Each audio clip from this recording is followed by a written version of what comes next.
موزوں اور جرابوں پر مسح کے بارے میں سوالات آتے رہتے ہیں، تو آج ہم اس بارے میں تفصیل سے جانیں گے۔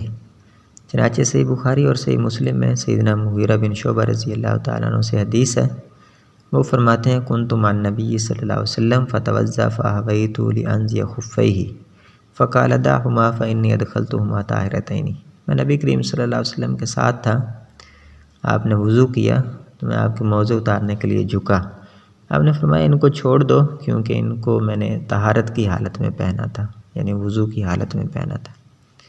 اور صحابہ کرام رضوان اللہ علیہم اجمعین نے جرابوں کو بھی موزوں کے حکم میں سمجھا ہے۔ چنانچہ الاوسط ابن منذر میں عمر بن حریث رحمہ اللہ سے صحیح سند سے ثابت ہے، وہ فرماتے ہیں رأیت علیٰ بال ثم توضأ ومسح الجوربین۔ میں نے سیدنا علی رضی اللہ تعالیٰ عنہ کو دیکھا، انہوں نے وضو کیا اور جرابوں پر مسح کیا۔ مصنف ابن ابی شیبہ میں سیدنا عبداللہ بن عمر، سیدنا عبداللہ بن مسعود، سیدنا انس بن مالک، سیدنا براء بن عازب، سیدنا سہل بن سعد، سیدنا عقبہ بن عامر اور سیدنا ابو امامہ رضی اللہ تعالیٰ عنہم سے جرابوں پر مسح کرنا ثابت ہے۔ امام اسحاق بن راہویہ رحمہ اللہ کہتے ہیں مضت السنۃ من اصحاب النبی صلی اللہ علیہ وسلم ومن بعدهم من التابعین فی المسح علی الجوربین لا اختلاف بینہم فی ذلک۔